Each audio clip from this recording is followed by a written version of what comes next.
금고 문이 닫히는 소리는 이상하게도 늘 사람 마음을 차갑게 만들었습니다. 박성재는 서재 한가운데 서서 텅 빈 서랍을 바라보고 있었지요. 분명 어젯밤까지만 해도 그 안에 있던 것, 페이퍼 컴퍼니 관련 서류 봉투, 그리고 작은 USB 하나. 성재의 목이 바싹 말랐습니다. 자기도 모르게 이를 악물었지요. 그때 등 뒤에서 종이 넘기는 소리가 들렸습니다. 박진석은 아무렇지 않게 창밖만 보고 있었습니다. 성재가 낮게 물었습니다. 아버지 다녀갔네요. 잠깐만요. 구독하고 가시면 이야기가 더 재미있어져요. 박진석은 대답하지 않았습니다. 그 침묵이 오히려 확답 같았지요. 성재가 한 걸음 다가섰습니다. 고성이가 여기 들어온 거 허락하신 거죠? 그 서류 그냥 놔두신 거죠. 일부러. 박진석이 그제야 천천히 고개를 돌렸습니다. 표정은 건조했지만 눈빛은 이상하게도 단단했습니다. 훔쳐가야 믿는 사람이다. 박진석의 목소리가 낮게 울렸습니다. 내가 주면 의심하고 훔치면 진짜라고 믿지. 성재는 숨이 턱 막혔습니다. 아버지, 그건 위험하잖아요. 그걸 가져가면 소송을 걸든 언론에 던지든 난리 날 텐데요. 그래야 한다. 성재의 눈이 흔들렸습니다. 그래야 한다고요? 제 손에 칼자루를 쥐었다고 믿게 해야 내가 파놓은 판으로 들어온다. 박진석은 물컵을 한번 만졌다가 내려놓았습니다. 오래 참아온 사람 특유의 차분한 결심이었습니다. 그리고 난 그 판에 같이 들어갈 거다. 성재는 아버지의 눈을 똑바로 봤습니다. 그 눈동자 깊은 곳에서 차갑게 타오르는 불씨가 보였지요. 포기가 아니었습니다. 박진석은 지금 끝내기 위해 덫을 놓고 있었어요. 성재가 떨리는 목소리로 물었습니다. 아버지, 그럼 어머니는 오늘 밤에 뭘 할까요? 돈을 찾으러 간다. 박진석이 단호하게 말했습니다. 고성이는 지금 숨이 막혀 있다. 그래서 가장 먼저 현금부터 찾지. 성재의 눈가가 붉어졌습니다.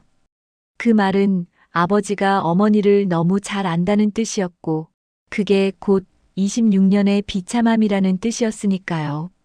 박진석이 성재의 어깨를 짧게 두드렸습니다. 걱정 마라.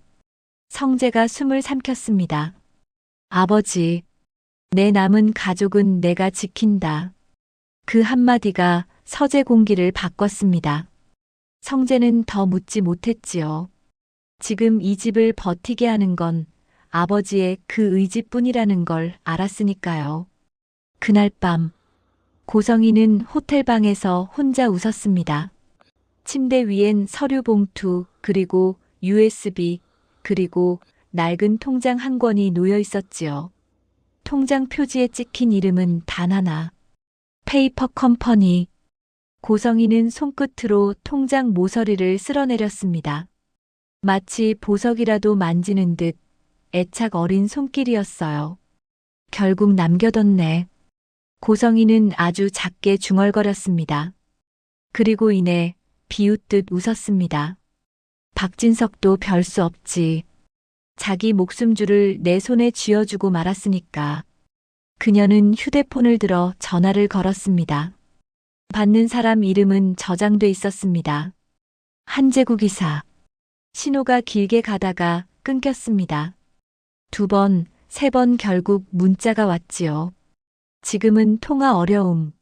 문자로. 고성희의 눈매가 가늘어졌습니다. 그래, 다들 겁나지. 고성희는 바로 문자를 보냈습니다. 내일 오전 10시. 은행 VIP룸. 현금화 진행. 내가 직접 와. 잠시 뒤 답이 왔습니다. 위험합니다. 지금 움직이면 표적됩니다. 고성희는 웃었습니다. 위험하다는 말이 그녀에겐 정답처럼 들렸거든요. 위험할수록 돈이 되는 거야. 고성희는 와인 한 모금을 삼켰습니다. 그리고 USB를 노트북에 꽂아 파일 이름을 확인했습니다. 재단 내부 결제 라인 자금 이동 내역 요약. 대외비 회장 승인 음성 발췌. 계약서 스캔본 지분 관련. 고성이는 숨을 들이켰습니다. 온몸이 들떠서 심장이 먼저 뛰었지요. 내일. 내가 먼저 현금부터 챙기고 그 다음은 소송. 고성이는 입술을 비틀어 올렸습니다. 협상? 아니, 협박이지. 그녀는 계산기를 꺼냈습니다. 숫자를 두드릴수록 0이 늘어날수록 눈빛이 번쩍였지요. 재산분할로 못 받으면 이 비자금으로 받으면 돼. 고성이는 속삭였습니다. 어차피 돈은 내 거였어. 그녀는 몰랐습니다. 자기가 쥐고 있는 게 승리의 트로피가 아니라 자기 발목을 묶을 족쇄라는 걸요. 다음 날 오전 10시 고성이는 은행 VIP룸에 앉아 있었습니다. 검은 선글라스, 단정한 코트, 고급 향수. 아직도 사모님의 가면은 잘 붙어 있었지요. 직원이 조심스럽게 서류를 내밀었습니다. 고객님, 이 계좌 큰 금액이라 확인 절차가 필요합니다. 고성이는 손가락으로 테이블을 톡, 톡 두드렸습니다. 확인? 내가 내 돈 찾는데 무슨 확인이야. 직원이 잠깐 머뭇거렸습니다. 자금 출처 확인이. 빨리 해. 고성이는 웃었습니다. 이 방에서 웃는 사람은 늘 이기는 사람이라고 믿었거든요. 직원이 밖으로 나가고 문이 닫히는 순간 고성이는 통장을 다시 한번 열어 확인했습니다. 잔액 숫자만 봐도 마음이 뜨거워졌지요. 이걸로 끝이야. 그때 VIP룸 문이 열렸습니다. 고성이는 당연히 한재국 이사가 들어올 줄 알았습니다. 하지만 들어온 건 검은 정장을 입은 낯선 남자들이었습니다. 그리고 그 뒤로 은행 직원이 굳은 얼굴로 따라 들어왔지요. 남자 중 한 명이 신분증을 꺼냈습니다. 금융정보분석원 FIU 협조건입니다. 고성희의 얼굴이 굳었습니다. 남자는 말을 이어갔습니다. 고성혜 씨, 지금 이 계좌는 이상거래 탐지로 즉시 동결됐습니다. 뭐? 그리고 페이퍼 컴퍼니 명의의 비자금 조성 정황이 확인됐습니다. 고성희의 손에서 힘이 빠졌습니다. 하지만 그녀는 곧바로 목소리를 높였지요. 장난해? 내 명예 아니야. 회사 계좌야. 남자는 고개를 저었습니다. 그게 문제입니다. 회사 계좌가 왜 고성의 씨 쪽으로 이동하려 했습니까? 고성희가 이를 악물었습니다. 누가 시켰는지 알아? 박진석이야. 박진석이. 그 순간 남자가 서류 한 장을 내밀었습니다. 그 위엔 짧은 문장이 찍혀 있었지요. 고성혜 씨 요청으로 현금화 시도 예정. 그리고 그 아래엔 더 결정적인 문장이 있었습니다. 제보자 박진석. 고성희의 입술이 파르르 떨렸습니다. 피가 확 빠져나가는 얼굴. 눈동자가 흔들렸지요. 거짓말이야. 고성희가 중얼거렸습니다. 박진석이 나한테 이렇게까지 할 리가. 남자가 차갑게 말했습니다. 오늘부로 출국금지 신청 들어갑니다. 그리고 자금 흐름 확인될 때까지 관련 자산은 전부 묶입니다. 고성희의 심장이 덜컥 내려앉았습니다. 그녀에게 돈은 호흡이었고 자산 동결은 숨을 끊는 말이었으니까요. 고성희는 자리에서 벌떡 일어났습니다. 안 돼. 그건 내 돈이야. 남자가 한 걸음 다가섰습니다. 협조하시죠. 그 말에 고성희는 이성을 잃었습니다. 테이블 위 서류를 쓸어버리고 직원에게 소리를 질렀지요. 너희도 박진석 편이야? 다 한패야. 그러다 갑자기 손이 USB로 향했습니다. 증거 파일을 꺼내 던지려는 듯 필사적인 몸짓. 하지만 그 순간 남자가 조용히 말했습니다. USB요? 그건 이미 복제본입니다. 고성희가 멈췄습니다. 남자는 이어 말했지요. 원본은 어젯밤 박진석 회장 측에서 제출했습니다. 고성희의 눈이 크게 떠졌습니다. 숨이 막혀서 말이 나오지 않았습니다. 그녀는 이제 알았습니다. 박진석은 버틴 게 아니라 처음부터 끝까지 준비한 거였습니다. 고성희는 벽에 등을 기대며 중얼거렸습니다. 나 이겼다고 생각했는데. 그리고 갑자기 웃음이 새어나왔습니다. 웃다가 울음이 섞였지요. 박진석, 너 진짜 잔인하네. 남자들이 고성희의 팔을 붙잡았습니다. 고성희는 발버둥 쳤습니다.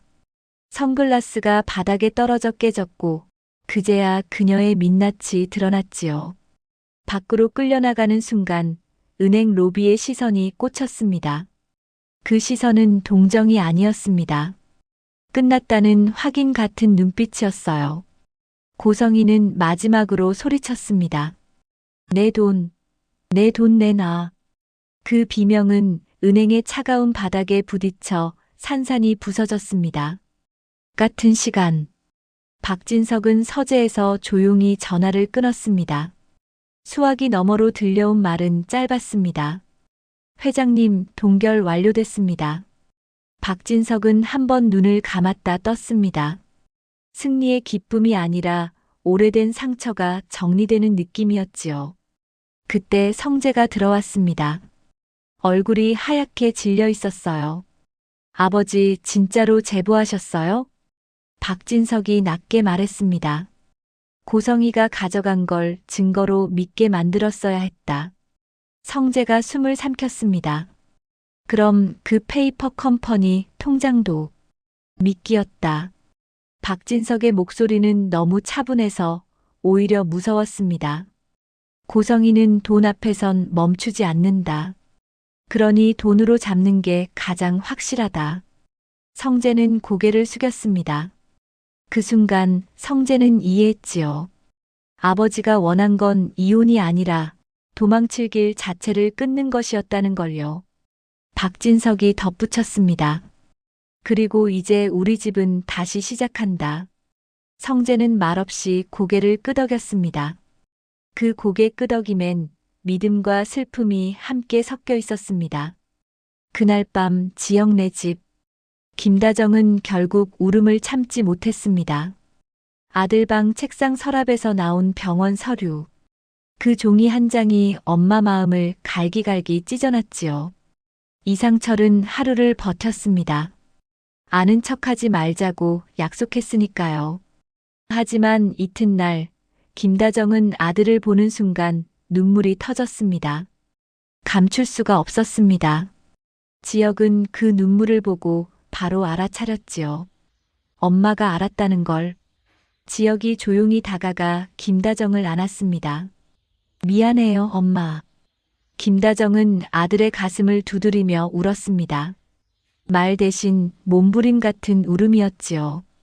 그때 방문 밖에서 지은호가 숨을 삼켰습니다. 지은호는 아무 말도 하지 않았습니다.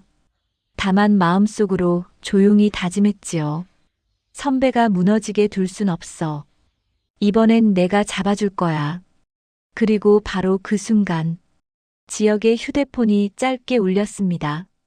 화면에 뜬 글자. 병원 담당 코디네이터. 지역이 전화를 받지 못하고 멈칫한 사이 지은호가 조용히 그 화면을 바라봤습니다. 김다정의 울음, 지역의 숨, 그리고 전화 진동. 이 집의 밤은 조용했지만 다음 날은 조용하지 않을 것 같았습니다. 서재 문틈으로 새어나오던 울음소리가 복도 끝에서 뚝 끊겼습니다. 지은호는 발끝을 멈췄고 손끝이 저릿해졌지요. 잠깐 전까지는 김다정의 울음이었고 그 다음은 지역의 미안해요, 엄마였고 마지막은 지역의 휴대폰이 내던 짧은 진동이었습니다. 지은호는 그 화면을 똑똑히 봤습니다. 병원 담당 코디네이터. 지은호는 모른 척할 수가 없었어요. 문을 열고 들어가면 김다정은 더 무너질 테고, 그렇다고 그냥 돌아서면 지역이 더 위험해질 테니까요. 지은호는 숨을 한 번 고르고 거실로 나와 물을 끓였습니다. 컵을 2개 꺼내놓고 일부러 소리를 냈습니다. 나 여기 있어요라는 신호처럼요. 잠시 뒤 방문이 열렸습니다. 지혁이 먼저 나왔고 뒤에서 김다정이 축 처진 어깨로 따라 나왔습니다. 김다정의 눈은 붉었지만 지혁은 애써 표정을 정리하고 있었지요. 마치 아무 일도 없었다는 사람처럼. 지은호는 따뜻한 물컵을 내밀었습니다. 선배, 물 좀 마셔요. 지혁이 컵을 받는 손이 아주 미세하게 떨렸습니다. 그 떨림을 김다정도 지은호도 동시에 봤지요. 김다정이 입술을 떨며 물었습니다. 지혁아, 병원에서 또 전화 왔니? 지혁은 잠깐 눈을 내리깔았다가 결국 고개를 끄덕였습니다. 내일 아니, 오늘 아침에 다시 오라고. 그 말에 김다정의 어깨가 툭 내려앉았습니다.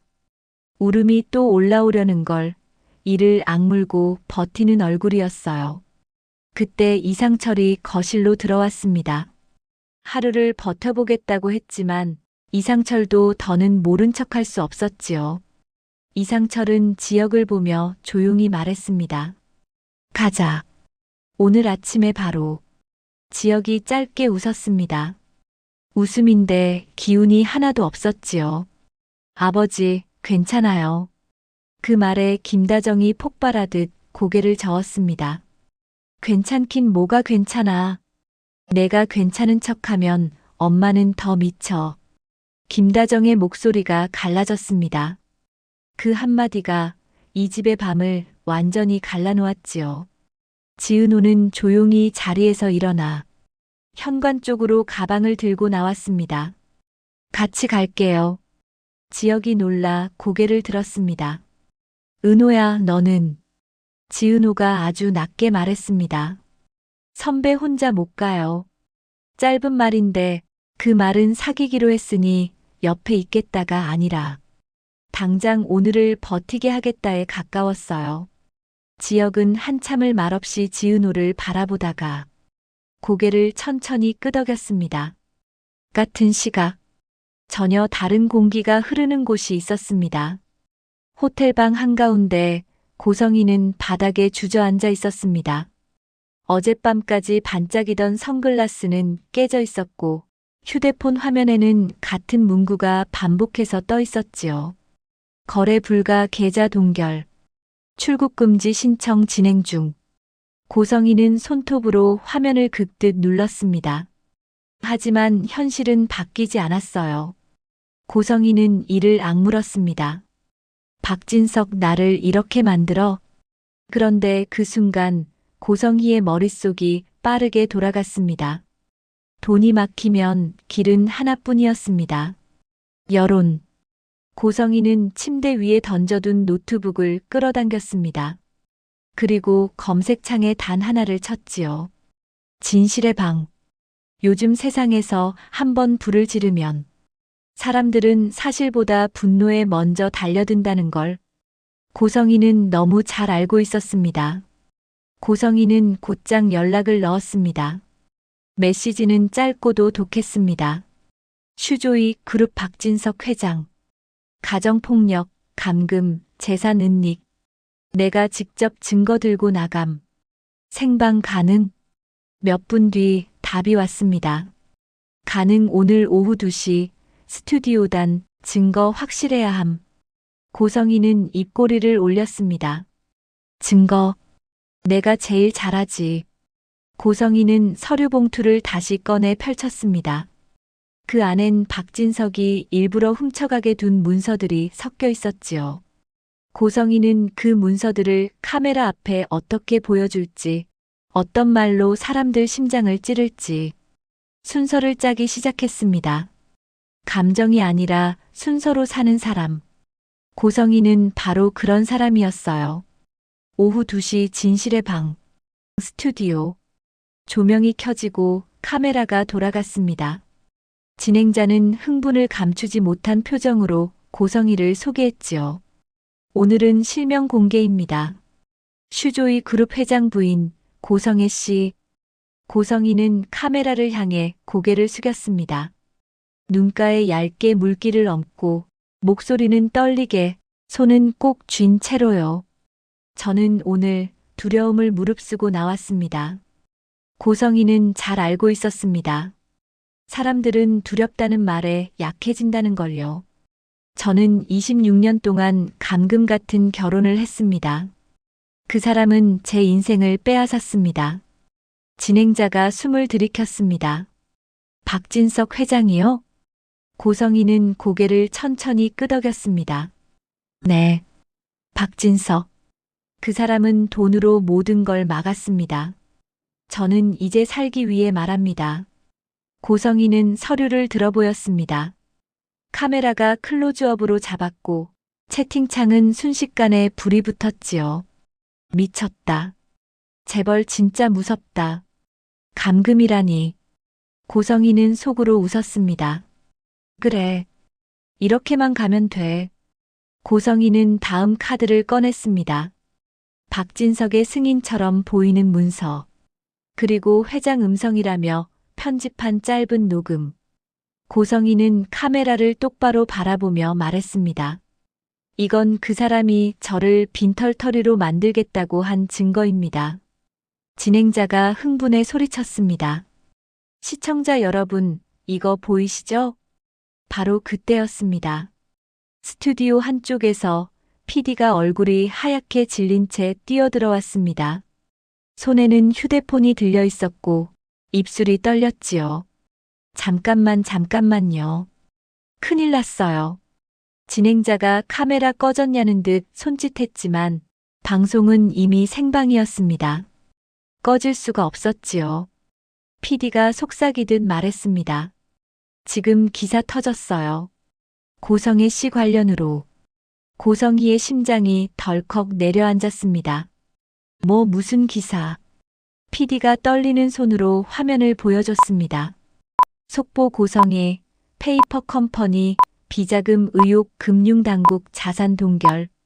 속보 고성희, 출국 금지 신청 재단 자금 유용 정황. 고성희의 얼굴에서 피가 빠졌습니다. 그 순간 채팅창이 확 바뀌었지요. 비자금? 자산 동결이래. 이거 피해자가 아니라 가해자 아님? 고성희는 당황을 숨기기 위해 억지로 웃었습니다. 저런 건 박진석이 저를 음해하려고. 하지만 이미 늦었습니다. 진행자도 표정이 굳었습니다. 시청자들이 분노의 방향을 바꾸기 시작했으니까요. 그때 스튜디오 문이 열렸습니다. 정장 차림의 남자들이 들어왔습니다. 그중 한 사람이 조용히 신분증을 내밀었습니다. 고성애 씨, 동행하시죠. 진행자의 입이 벌어졌습니다. 지금 생방송인데요.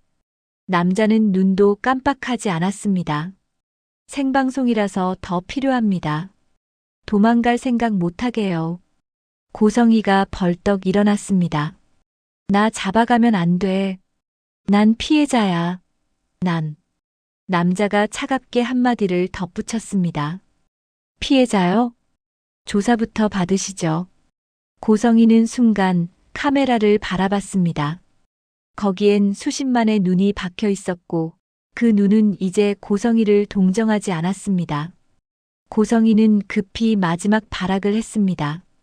서류를 들고 흔들며 소리쳤지요. 박진석이 다 꾸민 거야. 저 사람이 진짜 악마야. 하지만 남자는 아주 짧게 말했습니다. 그 주장 법정에서 하시면 됩니다. 고성희의 팔이 잡혔고 고성희는 카메라 앞에서 그대로 끌려나갔습니다. 조명 아래 화장이 무너지고 목소리가 찢어지고 마지막 체면까지 바닥에 떨어졌지요. 그 장면이 그대로 전국에 송출됐습니다. 고성희가 원했던 여론전은 고성희에게 가장 잔인한 현장 체포 생방송이 되어버렸습니다. 그날 저녁, 박진석은 아무 말 없이 TV를 끄고 리모컨을 내려놓았습니다. 성재가 떨리는 목소리로 물었습니다. 아버지, 그 방송까지 계산하신 거예요? 박진석은 고개를 젓지 않았습니다. 그건 인정과도 같았지요. 사람이 제일 무서워하는 건 박진석이 낮게 말했습니다. 돈이 막히는 것도 감옥도 아니다. 성재가 숨을 삼켰습니다. 그럼 뭔데요? 박진석이 답했습니다. 자기가 만든 거짓말이 자기 입을 막는 순간이다. 성재는 고개를 숙였습니다. 아버지의 방식은 잔인했지만 그 잔인함은 결국 가족을 지키기 위한 칼이었습니다. 박진석은 천천히 창밖을 바라봤습니다. 이제 고성이는 더는 못 움직인다. 박진석의 말이 끝났을 때 비서실에서 메시지가 하나 더 도착했습니다. 고성이 구속영장 청구 검토. 박진석은 화면을 오래 보지 않았습니다. 짧게, 단호하게 답을 보냈지요. 원칙대로. 그리고 그 밤, 병원. 지혁은 검사실 앞 의자에 앉아 있었습니다. 김다정은 손을 꼭 쥔 채 입술을 깨물며 숨을 삼켰지요.